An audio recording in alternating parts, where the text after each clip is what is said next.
નમસ્કાર. ગુજરાત સરકારના લાખો કર્મચારીઓ માટે એક ખૂબ જ મોટા અને તાકીદના સમાચાર છે. એક નવો આદેશ આવ્યો છે અને જો એનું પાલન નહીં થયું તો સીધી અસર પગાર પર પડી શકે છે. તો ચાલો આ શું છે અને એની દરેક વિગતને બરાબર સમજી લઈએ. આ આંકડો જુઓ, 4.5 લાખ. આ કોઈ નાની સૂની વાત નથી. રાજ્યના લગભગ તમામ એટલે કે 27 વિભાગોમાં કામ કરતા આટલા બધા કર્મચારીઓ પર આ નવા નિયમની સીધી અસર થવાની છે. મતલબ કે લગભગ દરેક સરકારી કર્મચારી આમાં આવી જ જાય છે. અને હા, આ કોઈ સામાન્ય પરિપત્ર કે સૂચના નથી. આને એક સત્તાવાર ચેતવણી જ ગણજો, જે સીધી સામાન્ય વહીવટ વિભાગ તરફથી આવી છે.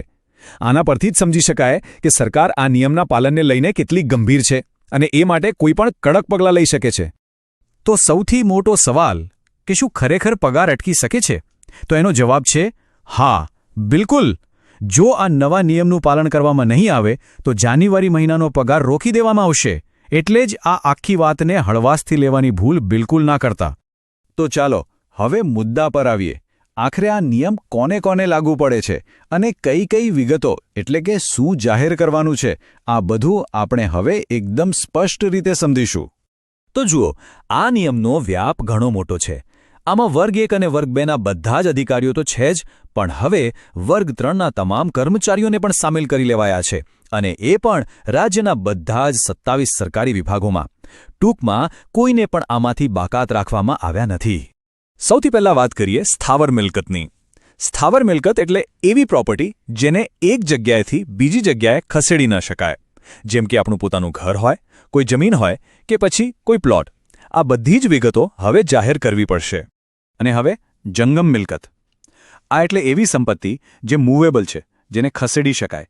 જેમ કે આપણી ગાડી, બાઇક, ઘરમાં રહેલું સોનું, શેર બજારમાં કરેલું રોકાણ, કોઈ કંપનીના શેર સર્ટિફિકેટ્સ કે પછી બેંકમાં કરાવેલી એફડી. આ બધી જ વિગતો આપવી ફરજિયાત છે. ઓકે, તો શું શું જાહેર કરવાનું છે એ તો આપણે સમજી લીધું.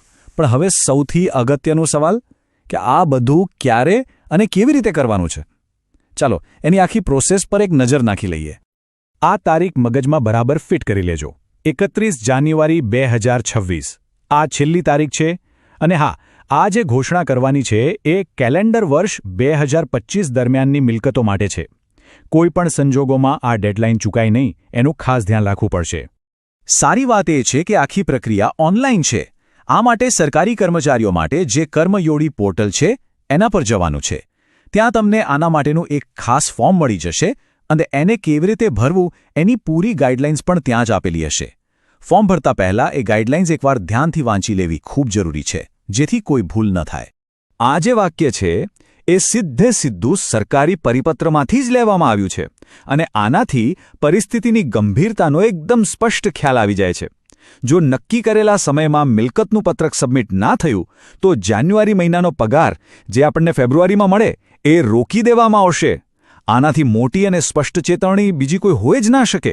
હવે મનમાં એવા સવાલ જરૂર થાય કે સરકાર અચાનક આટલી બધી કડક કેમ થઈ ગઈ?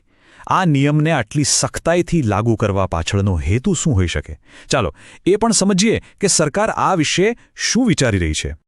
આની પાછળ મુખ્યત્વે 3 કારણો છે. પહેલું, આખા વહીવટી તંત્રમાં શિસ્ત અને પ્રામાણિકતાનું વાતાવરણ જળવાઈ રહે. બીજું, સરકાર એ જાણવા માંગે છે કે દર વર્ષે કર્મચારીઓની સંપત્તિમાં કેટલો વધારો કે ઘટાડો થાય છે, જેનો એક ઓફિશિયલ રેકોર્ડ રહે. અને ત્રીજું અને સૌથી મહત્વનું, આ કોઈ નવો નિયમ નથી. આ તો ગુજરાત રાજ્ય સેવા વર્તણૂક નિયમો 1971ના નિયમ 19 હેઠળની જ એક જોગવાઈ છે, જેનું હવે કડકાઈથી પાલન કરવામાં આવી રહ્યું છે. અહીં એક બહુ જ રસપ્રદ ફેરફાર થયો છે. 2024 પહેલાં આ નિયમ ફક્ત ક્લાસ 1 અને ક્લાસ 2ના જે ઉચ્ચ અધિકારીઓ હતા એમને જ લાગુ પડતો હતો. પણ હવે 2024થી આ નિયમનો વ્યાપ વધારીને ક્લાસ 3ના કર્મચારીઓને પણ એમાં સામેલ કરી દેવાયા છે. આનો સીધો મતલબ છે કે સરકાર પારદર્શિતા વધારવા માંગે છે. તો ચાલો આટલી બધી ચર્ચા પછી જે સૌથી મહત્વના મુદ્દાઓ છે, જે ભૂલવાના જ નથી, એને એકવાર ફટાફટ રિવાઇઝ કરી લઈએ.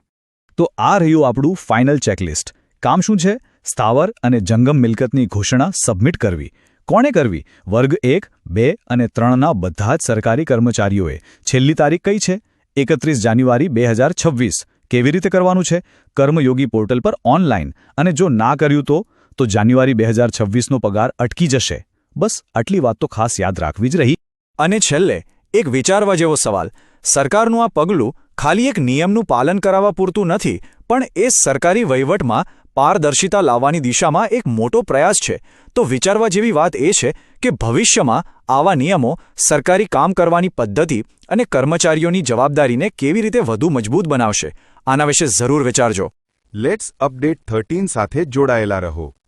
સાચા સમાચાર, સરકારી અપડેટ અને મહત્વપૂર્ણ માહિતી માટે ચેનલને સબસ્ક્રાઇબ કરો અને બેલ આઇકોન દબાવવાનું ભૂલશો નહીં. Stay update, stay smart.